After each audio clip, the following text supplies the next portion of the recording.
Assalamualaikum warahmatullahi wabarakatuh. Selamat datang kembali di channel Hikmah Misteri. Dan tentunya masih bersama saya, Mas Nara. Apa kabar kalian semua? Semoga selalu baik-baik saja, sehat badannya, dilimpahkan rezekinya, dan dihindarkan dari segala mara bahaya. Amin.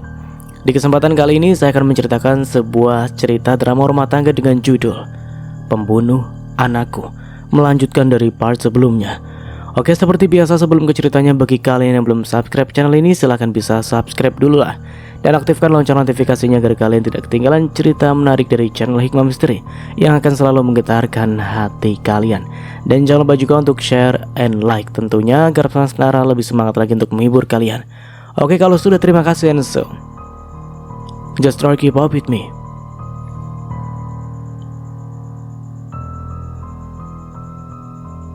Kami setuju. Saat di perjalanan pulang, Rizka lebih banyak diam. Tatapannya lebih ke arah jendela. Sesekali menguap karena melewatkan waktu tidur siang. Aku pun bersandar pada bantal penyangga kepala, memejamkan mata dan mencoba tertidur untuk menutupi gelisah hati. Reza benar-benar ingin mengusikku. Aku butuh informasi mengenai dirinya dari Fahri, tetapi belum bisa menentukan kapan kami bisa ketemu. Mbak Seta melajukan mobil dengan pelan. Ia tidak ingin mengusik ketenangan kami. Diputarnya lagu milik Keira Knightley, Lost Star, membuatku terbuai dan larut dalam mimpi. Aku merasa ada dalam sebuah kamar kecil yang lembab. Seseorang meringkuk di atas ranjang menghadap tembok. Aku mendekat. Sosok itu terasa sangat familiar. Rambut kering sebahu, terlihat kusut dan tak terawat. Perlahan ku sentuh bahunya, ia bergeming. Aku mengguncang pelan, ia menoleh sambil menggumam sesuatu. "Jangan dekat-dekat, pergi!" desisnya. "Ibu," mulutku terkatup rapat. Wajah itu terlihat sangat mengerikan. Pandangan melotot dengan bola mata yang terlihat putih. Bibir kering dan kasar. Tangannya yang keriput menyambar leherku mencengkram kuat, membuat dada serasa sesak dan hendak meledak. Aku terbangun saat sebuah guncangan melepas cengkraman tangan wanita dalam mimpi tersebut. Nafasku memburu, tanganku meraih botol air mineral dan menenggaknya hingga habis. "Maaf, Dek. Ada lubang di tengah jalan," ucap Seta karena melihatku kaget. "Nggak apa-apa. Aku justru bersyukur karena bisa lepas dari mimpi buruk tersebut." Wanita tua itu, apa benar ibuku ya? Kenapa dia terlihat mengerikan? Sungguh, tidak ada sedikit pun memori yang kutemukan saat mengingat sosok orang yang telah melahirkanku tersebut. "Tadi mimpi ya? Kamu terlihat gelisah?" tanya Mas Eta. "Iya, mungkin karena kecapean," kilaku. Kami terdiam, sebentar lagi tiba di rumah. Kulihat ponsel, tidak ada notifikasi apapun. Oh iya, aku kan mematikan data seluler agar tidak ada lagi pesan aneh yang masuk dari Reza. Sambil mendengarkan lagu yang masih berputar, aku memikirkan cara agar bisa bertemu Fahri dan mengetahui informasi mengenai Reza. Katanya ia telah mengumpulkan beberapa data tentang lelaki itu. Besok akan kuusahakan mengungkap siapa dia di masa laluku. Masih ada waktu 40 menit sebelum Rizka pulang. Hari ini aku sengaja menjemputnya lagi sekalian bertemu Fahri. Untunglah laki-laki itu memiliki kesempatan keluar di jam makan siang sehingga kami bisa bertemu di kafe seberang sekolah Rizka. Aku memesan jus jeruk dan sepotong kue coklat untuk mengganjal perut. Kulihat chat dari Fahri. Ia sedang menuju ke sini. Mungkin 10 menit sampai. Aku menunggunya sambil mengamati gedung sekolah dasar berlantai 2, tempat Rizka menimba ilmu. Rasanya belum lama aku mengantarkan gadis kecilku ke ruang kelas itu, lalu menitipkannya kepada Rafa. Iya, dia kakak yang sangat bisa diandalkan. Terkadang Rizka justru lebih nyaman saat bersamanya dibandingkan dengan aku. "Assalamualaikum." Aku menoleh. Fahri sudah berdiri di seberang meja. "Waalaikumsalam," sambutku. "Maaf ya, menunggu lama." Laki-laki itu menarik kursi dan meletakkan sebuah amplop coklat besar yang ku yakin itu informasi yang akan ia sampaikan. Enggak kok, lagian Rizka pulangnya masih lama. Sudah pesan minuman? Aku mengangguk ke arah gelas yang tinggal setengahnya. Fahri pun mengambil buku menu memesan segelas espresso dan roti bakar. Makan siangmu hanya roti bakar? Apa kenyang? Tanyaku heran. Ia tadi pagi mengajak ketemuan di sini karena memang lokasinya yang strategis. Iya, aku belum terlalu lapar kok. Ini silakan dibuka. Fahri menyodorkan amplop tersebut kepada aku. Kurai benda tersebut dengan dada berdebar. Isinya beberapa lembar foto dan data yang telah Fahri rangkum menjadi 2 lembar kertas. Aku menemukan akun medsosnya saat ia kuliah. Di akun tersebut kutemukan beberapa foto ini. Tunjuk Fahri yang membuat nafasku sesak. Foto-foto itu hampir sama dengan yang ia kirimkan pada aku. Foto Reza dengan perut yang tertusuk pisau, lalu seorang wanita yang katanya ibuku. Menurut informasi yang aku gali dari beberapa temannya, wanita ini yang melakukan penusukan kepadanya. Dia ibu Mula, ujar Fahri lirih. Jadi, apa ibuku orang gila? Desisku menahan gejolak emosi yang menghentakkan dada. Sepertinya begitu. Kamu tidak ingat sama sekali? Tanya Fahri. Aku menggeleng. Tetapi saat kemarin tertidur di mobil, aku memimpikan wanita tersebut. Aku yakin dia ibu. Hanya saja kenapa kondisinya seperti itu ya? Kembali ke Reza. Dia kemungkinan memang orang yang dulu kamu sukai. Hanya saja dia tidak menyukaimu karena... Fahri terdiam. Mempersilahkan pelayanan meletakkan pesanannya. Kondisi ibu, gumamku. Ia mengangguk. Penusukan itu terjadi di halaman rumahmu. Ini berdasarkan komentar teman-temannya. Dan sejak saat itu, Reza membencimu.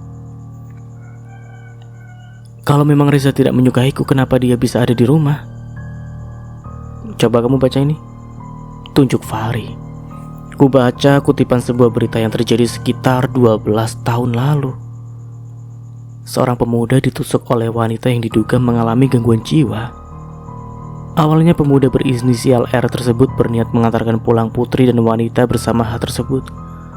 Namun saat di halaman rumah, tiba-tiba H berlari menyerangnya dan melakukan penusukan. Aku tertegun. Reza mengantarkanku pulang. Apa kami pernah sedekat itu? Atau jangan-jangan sebelum peristiwa penusukan tersebut kami menjalani hubungan spesial? Menurut pengakuan korban, ia baru pertama kali mengantarkan L putri H. Ia tidak tahu kalau ibunya L mengalami gangguan jiwa. Kasus ini telah ditangani polisi setempat. Masing-masing keluarga telah sepakat menempuh jalur damai, dengan konsekuensi pengobatan R ditanggung keluarga korban sepenuhnya. Fahri menyodorkan jus jeruk yang mulai mengembun. Kepalaku berdenyut, berlomba dengan hati yang meradang. Pantas saja aku tidak ingat wajah dan kenangan bersama ibu. Itu karena aku sengaja melupakannya. Ku kembalikan amplop coklat tersebut kepada Fahri. Aku tidak ingin menyimpannya. Sudah cukup informasi yang kudapatkan hari ini tentang Reza. Bahkan ibu. Apa masih tak tahu soal kondisi ibuku dulu ya? Kamu gak ada saudara yang bisa dimintai keterangan soal ibu Mula? Tanya Fahri. Sejak ayah meninggal, aku jarang sekali pulang ke rumah. Apalagi sekarang sudah aku kontrakin. Fahri mengangguk. Ia paham dengan kondisiku yang memang tidak begitu dekat dengan saudara. Satu-satunya orang yang sering kuceritakan hanya ayah. Tapi kini pelitaku telah padam. Aku pun menggantungkan hidup hanya pada Mas Seta. Makasih banyak Fahri. Kalau bukan karena kamu, mungkin sekarang aku gak akan pernah bisa tenang. Ucapku tulus. Apa sekarang kamu sudah merasa lebih baik? Aku bimbang. Memang belum sepenuhnya lega, Karena Reza bisa saja memiliki rencana lain setelah bertemu lagi denganku. Jangan-jangan ia masih dendam dengan kasus penusukan oleh ibu dulu. Oh ya, sebentar lagi Rizka pulang. Aku ke depan sekolahnya dulu ya. Kamu sudah mau pulang juga? Aku melirik jam di ponsel pukul 12 kurang 5 menit. Ya, aku kembali ke kantor saja. Kalau masih ada yang kamu butuhkan, aku akan selalu siap membantu. Senyum Fahri. Setelah mengucapkan terima kasih sekali lagi, aku menuju ke sekolahan Rizka yang hanya menyeberang jalan raya. Tepat saat aku tiba di gerbang, Rizka sudah keluar. Mama? Iya, Mama jemput Rizka lagi. Sebentar ya, Mama panggil taksi dulu. Aku mencari aplikasi taksi online di ponsel dan memesan lewat sana. Cukup mudah karena kami tak perlu menunggu di pinggir jalan. Sekitar 10 menit pesanan kami datang. Rizka mau main? Ke rumah Safa boleh nggak, Ma? Kangen ya sama Safa. Sebentar ya, Mama tanya Tante Vina dulu, sama minta izin ayah. Ujarku. Rizka mengangguk. Memang sudah cukup lama Vina tidak main ke rumah. Kami pun jarang berkomunikasi jika tidak ada hal penting. Alhamdulillah, Tante Vina ada di rumah. Ayah juga sudah kasih izin. Aku pun mengamati alamat tujuan dan mengatakannya ke sopir. Wah, gak bisa Bu, harus diselesaikan dulu pesanan awal, ujarnya. Nanti kalau mau order lagi silakan, atau tanpa aplikasi juga gak apa-apa. Ya sudah, antarkan kami pulang dulu. Gak apa-apa kan nak? Sekalian kamu ganti baju dulu ya. Rizka mengangguk lagi pula, rumah kami sudah dekat. Singkatnya, Vina menyambut kedatangan kami dengan senang. Terlebih lagi Safa. Gadis manis itu hari ini tidak masuk sekolah. Semalaman dia demam. Melihat kedatangan Rizka, ia terlihat lebih ceria. Bagaimana kabarmu? Vina menyuruh kami masuk. Alhamdulillah sehat. Safa sudah periksa. Parah nggak demamnya? Enggak kok, ini sudah mendingan. Apalagi dari Rizka. Aku buatkan minum dulu ya. Pamitnya dan ia beranjak ke dapur. Vina memang tinggal dengan mertua, tapi saat ini mereka sedang mengunjungi anaknya yang lain. Jadi aku tidak begitu sungkan. Rizka dan Safa bermain di teras. Mereka terlihat ceria. Sedikit melipur diriku akan kenyataan yang baru saja aku ketahui. Ada masalah lah. Vina datang membawa seteko es sirup dan 2 buah gelas. Enggak ada kok, Vin.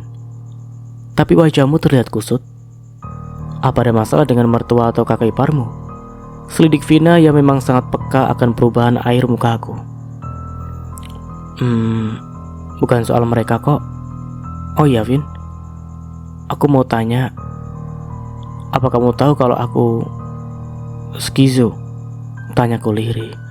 Kukira Vina bakal terkejut, tapi seperti halnya Fahri, ia terlihat biasa saja.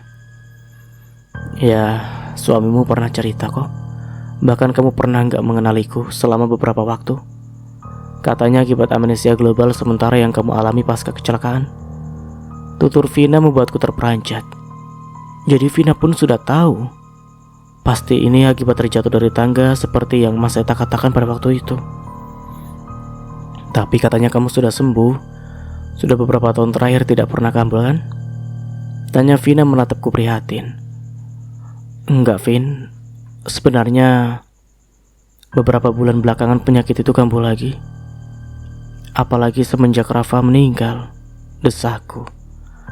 Astagfirullah, kenapa aku tidak menyadarinya? Vina meraih tanganku. Tidak ada sedikit pun rasa takut maupun jijik akan kondisiku. Kamu tidak takut denganku, Vin? Aku orang aneh. Bahkan mungkin sebagian menganggapku gila. Nafasku tercekat. Takut? Kenapa orang harus berpikir seperti itulah? Kamu di mataku tetap Lala yang dulu. Lala yang sehat, normal, dan percaya diri. Kamu tetap mau bersosialisasi, mengurus rumah, anak-anak. Iya, Mas Eta juga menganggapku seperti itu. Kata dokter Adora, kondisiku terbilang dalam gejala yang positif, di mana aku hanya mengalami halusinasi bahkan delusi. Tapi itu semua terjadi jika aku tidak mengonsumsi obat. Kamu yang kuat ya. Aku yakin kamu bisa seperti dulu lagi kok. Senyum Vina merengkuh bahuku. Tak terasa bulir hangat terjun bebas membasahi lengan bajunya. Makasih Vin. Sesaat kami saling terdiam, Vina menuangkan es sirup dan mengulurkannya padaku. Minum dulu. Oh ya, bagaimana dengan Rizka? Apa dia sudah tahu? Aku mengangguk. Dia terkadang seperti takut denganku. Wajarlah, dia belum cukup dewasa. Dering ponsel membuatku menghentikan percakapan dengan Vina sejenak. Mas Eta mengirim pesan singkat. Dek, besok sore ada acara selamatan kirim doa buat almarhum ayah. Nanti malam kita ke rumah ibu ya. Lupa dari kemarin mau bilang sama kamu. Hatiku berdebar. Ke rumah ibu? Artinya aku akan bertemu dengan Reza. Aduh, bagaimana ini? Baik mas, sebentar lagi kami pulang kok. Mas jemput saja, sebentar lagi pulang kok. Dah, sampai nanti. Kuletakkan kembali ponsel di meja.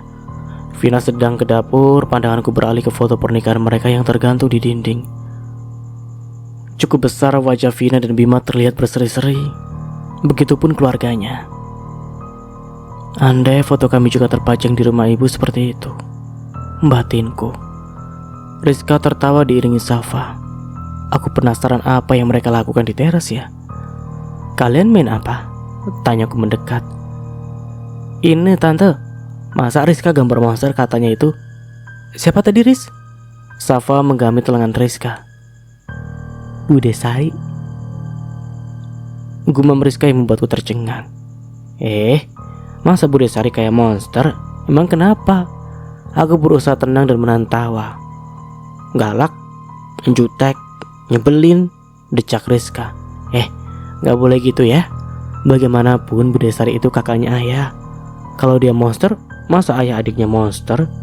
Ucapku. Rizka mengangguk. Oh ya, malam ini kata ayah kita mau ke rumah nenek. Besok kan hari Minggu, jadi Rizka gak perlu izin sekolah. Kulihat wajah Rizka berubah kecut. Mau bagaimana lagi? Kalau kami tidak datang ibu pasti salah paham. Begitupun Mbak Sari. Gak apa-apa, semalam saja ya. Bujuku. Gadis itu pun mengangguk. Kami menunggu Mas Seta saat datang menjemput sambil mengobrol ringan di teras. Pukul 16.35 mobil hitam itu memasuki halaman. Aku segera berpamitan pulang. Mas gak capek kita berangkat malam ini? Tanyaku saat sudah di dalam mobil. Enggak kok, besok pagi mas pengen ajak kalian jalan-jalan kuliner pagi. Senyumnya. Oh, sautku mengangguk. Mas Seta melirik sekilas lalu kembali berpaling dan sepertinya urung menanyakan sesuatu. Aku memilih diam dan menyusun rencana jika nanti bertemu Reza. Suami Mbak Sari apa di rumah ibu? Tanyaku pelan. Iya, mereka sudah sepakat akan tinggal di sana. Lagi pula kasihan ibu sendirian kalau Mbak Sari pergi. Benar juga ya. Ibu sampai merenovasi rumah agar Mbak Sari mau tinggal dengannya. Apa Reza sudah bilang ke mereka kalau dulu kami saling kenal? Apa tanggapan Mbak Sari kalau sampai tahu hal ini? Dek, panggil Mas Seta. Ya. Sepertinya Mbak Sari dan ibu sudah bercerita ke Reza tentang kondisimu. Jadi kalau dia bersikap aneh terhadapmu, hiraukan saja ya. Pesannya yang membuatku terkejut. Aneh? Dari mana mas tahu? Belum lama ini Reza menghubungiku, menanyakan apa benar kamu terkena skizofrenia.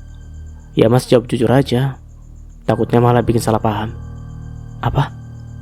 Reza menghubungi Mas Eta. Apa sebenarnya rencana dia?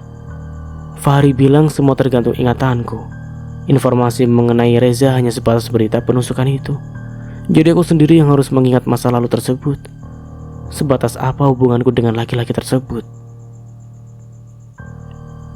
Selepas sholat Isya kami bersiap untuk ke rumah ibu.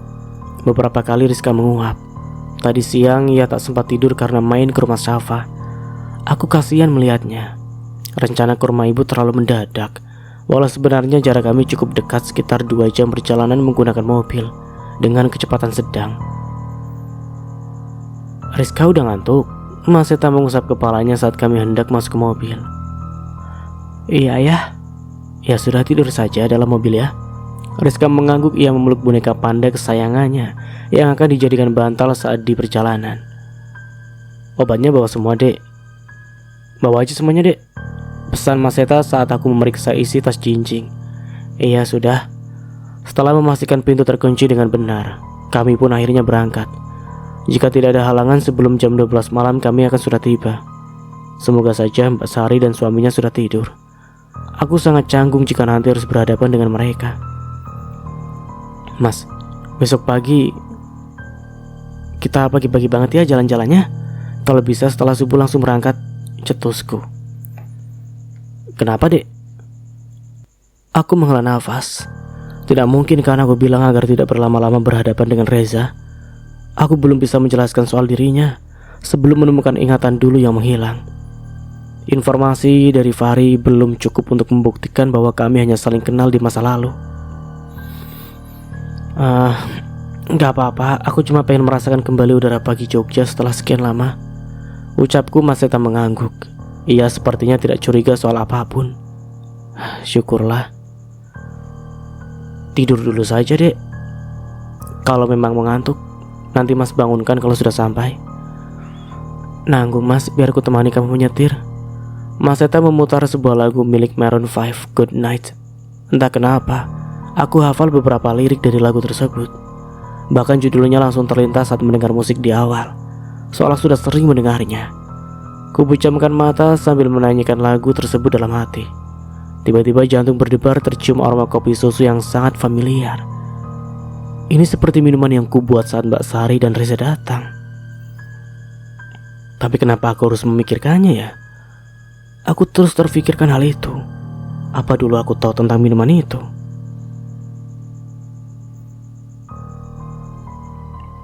I'm sorry, didn't mean to hurt my little girl. It's beyond me. I cannot carry the weight of the heavy world. So good night. Good night. Good night.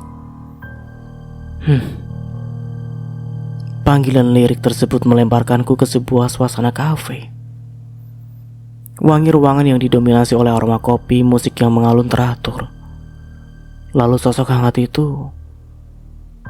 Aku sangat nyaman berada di sana. Duduk di hadapannya menyesap secangkir cappuccino berhiaskan foam yang indah. Dek. Mas Seta menepuk bahuku. Astagfirullah. Ada apa, Mas? Sudah sampai?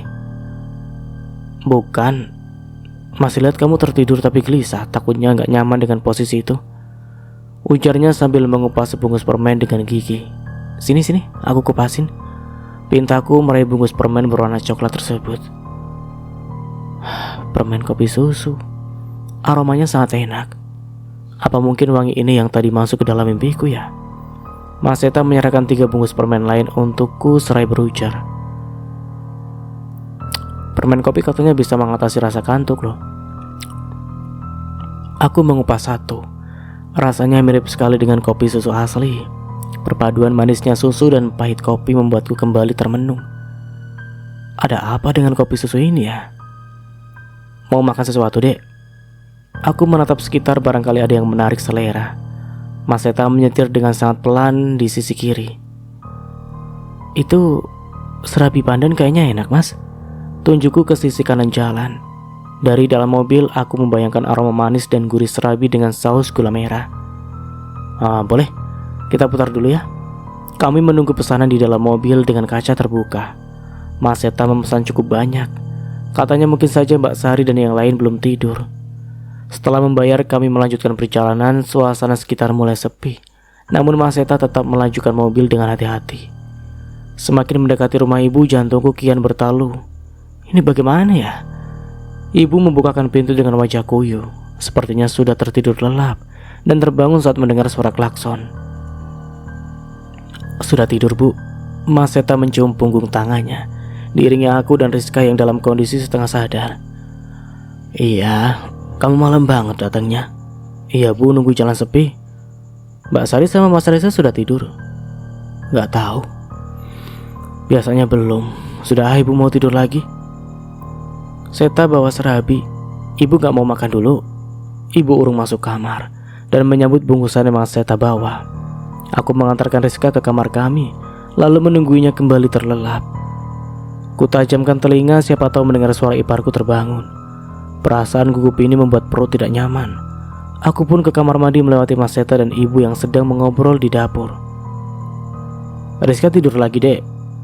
Iya, sahutku. Aku membersihkan diri lalu bersiap untuk tidur saat mendengar suara orang lain di dapur. Astaga,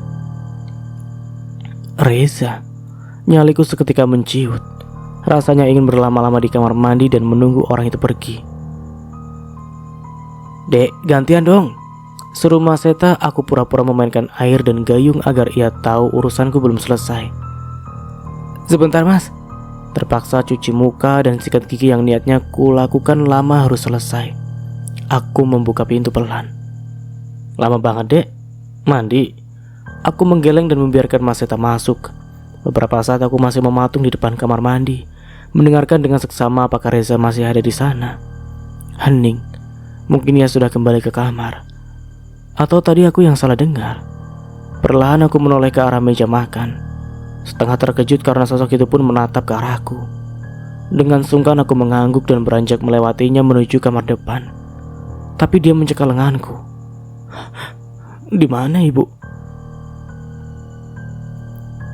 Kenapa kamu pura-pura gak mengingatku?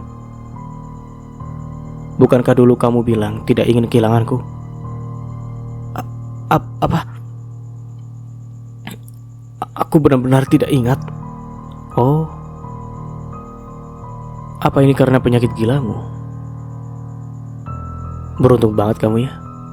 Masih ada yang mau menerima dengan kondisi aneh seperti itu.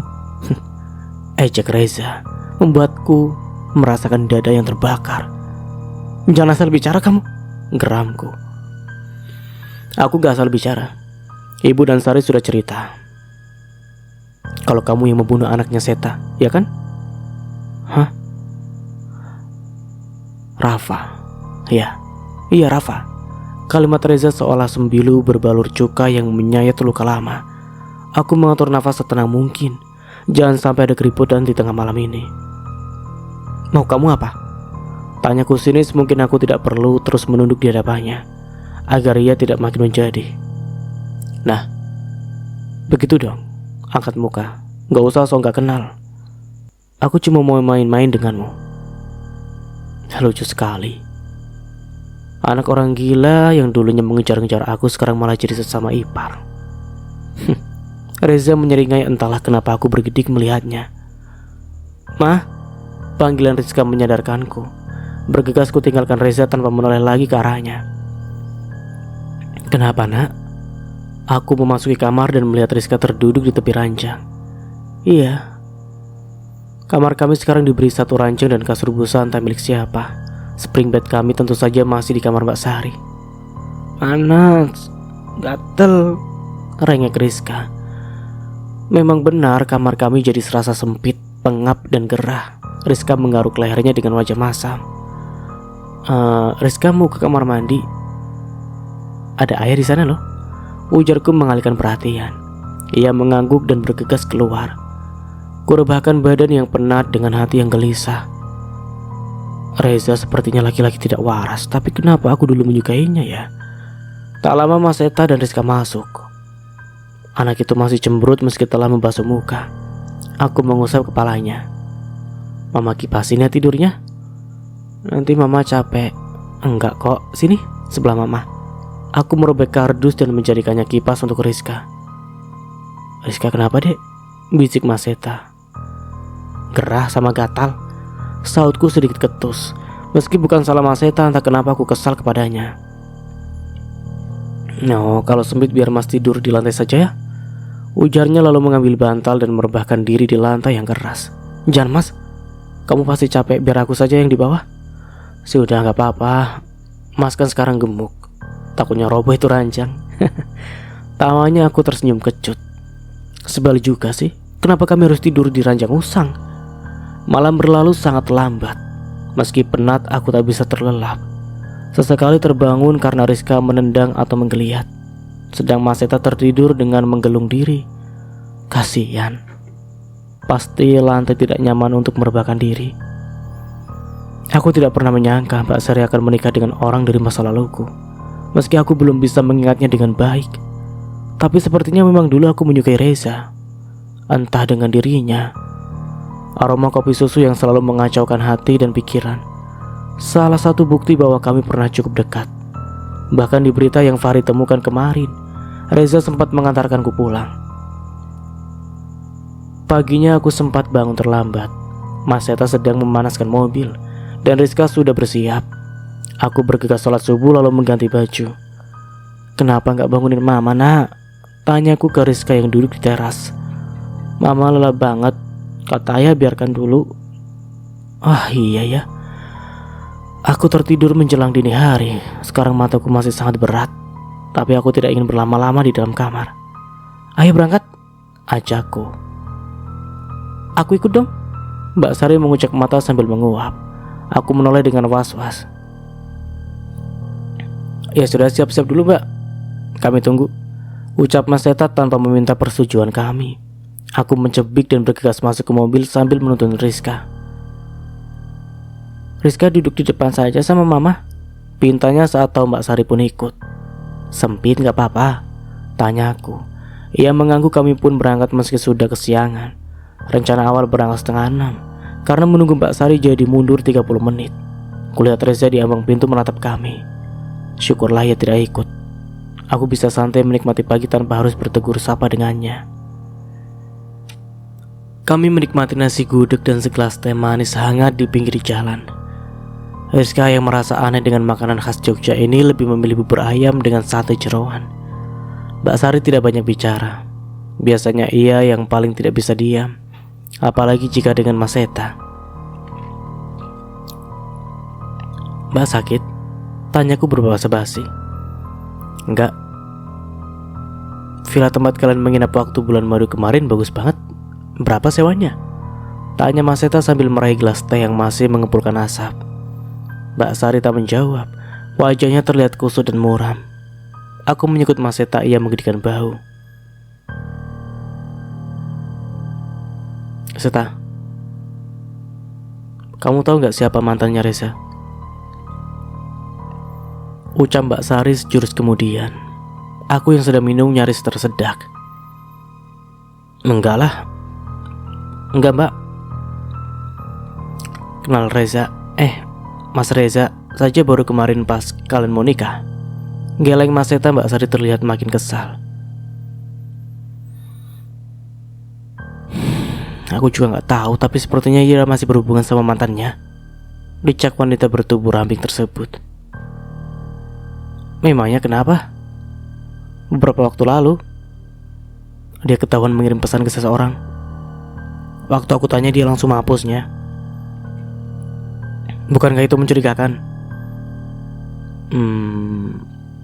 Gak tahu ya mbak. Aku gak mau ngasih pendapat sebelum yakin kebenarannya. Kenapa gak mbak tanyakan langsung saja sama Mas Reza? Sudah. Mana mau ngaku dia. Sungut Mbak Sari menggebrak meja. Rizka terlonjak kaget karenanya. Mbak, sebaiknya urusan rumah tangga jangan diumbar seperti itu. Coba bicarakan dulu baik-baik, ujarku pelan. Mbak Sari menatapku sekilas tanpa menjawab apapun. Berbeda dengan saat ia datang ke rumah bersama Reza. Mungkin kali ini sungkan dengan Mas Seta. Oh ya, belanja untuk keperluan nanti malam sudah lengkap? Tanya Mas Seta mencairkan suasana. Sudah, aku semua yang urus. Aku memilih berdiri dan mengajak Rizka melihat-lihat sekitar. Mungkin saja ada makanan lain yang ingin kami cicipi. Rizka mau apa lagi? Tanya aku. Enggak mah, udah kenyang, sahutnya. Mau bakpia enggak? Kita beli yuk, nanti bawa pulang. Besok kita kasih ke Safa juga. Usulku. Rizka pun setuju. Kami pun membeli 4 box bakpia patok yang terkenal di daerah sini. Masih hangat dan aromanya sangat nikmat. Kulitnya yang tipis dengan isian kacang hijau lembut cocok untuk teman minum teh. Seingatku Vina sangat menyukai makanan satu ini. Pulang yuk, ajak Mas Seta yang sudah berada di belakang kami. Mbak Sari pun tidak terlihat. Mbak Sari mana? Sudah menunggu di mobil. Capek katanya. Kami pun beriringan menuju mobil yang terparkir cukup jauh dari tempat makan tadi. Aku merasa ada sesuatu yang terjadi dengan Mbak Sari. Wajahnya tak seceria saat kemarin hendak berbulan madu. Mbak nggak beliin sesuatu buat suaminya? Tegurku saat kami bertemu di parkiran. Ia menggeleng dan langsung masuk mobil. Bagaimana mas? Masa kita nggak beliin sesuatu buat ibu sama suaminya Mbak Sari? Bisikku. Ya sudah, kalian tunggu di mobil sebentar ya. Mas beli jajan pasar dulu. Rizka kembali duduk di depan bersama aku. Meski sedikit sesak, mau bagaimana lagi? Rasanya canggung kalau aku harus duduk di samping Mbak Sari. Lala, panggil Mbak Sari. Aku menoleh dengan perasaan gugup. Kenapa Mbak? Reza seumuran denganmu kan? Aku terdiam. Meski benar, namun entah kenapa lidah ini sulit untuk sekali menjawab. Aku takut jika Mbak Sari bertanya banyak hal yang menyinggung soal suaminya. Untunglah Mas Seta masuk ke mobil. Aku pura-pura sibuk bertanya apa saja yang baru ia beli. Sesekali kulirik Mbak Sari yang menyadarkan tubuh dengan lunglai. Setitik rasa bersalah menyeruak karena mengabaikan pertanyaannya. Aku mengobrak-abrik tas jinjing dalam kamar yang selalu kubawa saat bepergian. Botol obatnya tidak ada. Padahal semalam aku ingat sudah memasukkan benda tersebut setelah minum di jam malam sebelum berangkat ke rumah ibu. Mas, lihat obatku nggak? Seruku Rizka yang sedang menyisir rambut mendekat. Kenapa mah? Rizka lihat botol obat mama yang biasanya enggak? Enggak tuh. Aku melihat kolong ranjang mungkin saja terjatuh saat aku mengambil barang lain. Nyari apa dek? Obat? Kamu lihat nggak? Enggak, tadi malam sudah kamu bawa kan? Aku mengangguk tidak mungkin lupa. Coba tanya ibu mas. Mungkin saja beliau beres-beres kamar kita. Usulku. Mas Seta segera keluar menemui ibu yang sedang mengobrol dengan Yuna untuk keperluan nanti malam. Ibu, lihat obatnya Lala nggak? Ku dengar ia bertanya cukup jelas. Aku pun celingak-celinguk mencari keberadaan Reza yang tak terlihat batang hidungnya. Memangnya ibu asisten dia? Ya enggak lah. Kapan ibu masuk ke kamar kalian? Aku menelan ludah. Ketus sekali jawabannya. Reza mana bu? Kerja, lembur katanya, saut ibu. Mas Seta segera kembali ke kamar. Wajahnya terlihat bingung dan khawatir. Ya udahlah mas, gak apa-apa. Udah. Mungkin memang ketinggalan di rumah, ujarku menenangkan. Tapi kalau nanti malam kita pulang berarti cuma hari ini saja aku gak minum obat. Gak apa-apa kok. Meski aku sendiri tidak yakin, tapi semoga memang tidak ada apa-apa. Toh beberapa minggu terakhir ini tidak ada masalah dengan penyakitku ini. Aku segera keluar kamar dan membantu Yuna mengupas wortel serta kentang. Kami berbincang akrab. Tak lupa teh manis sangat menemani. Seharian kugunakan untuk membantu urusan dapur agar pikiran tidak kosong. Mbak Sari mengurung diri di kamar, katanya meriang. Mungkin lagi ngidam. Seloroh Yuna tersenyum. Iya mungkin lek. Mbak Lala belum mau nambah lagi toh. Aku termenung. Sebenarnya sudah ada rencana, tapi aku masih takut. Bayangan Rafa belum sepenuhnya hilang dari ingatan. Iya nanti gampang lah lek, senyumku. Setelah Isya acara kirim doa pun mulai. Cukup banyak bapak-bapak yang datang. Semuanya aku tidak kenal. Kusiapkan minuman teh ke dalam gelas, lalu menata mangkuk berisi bahan-bahan soto untuk makan setelah doa selesai.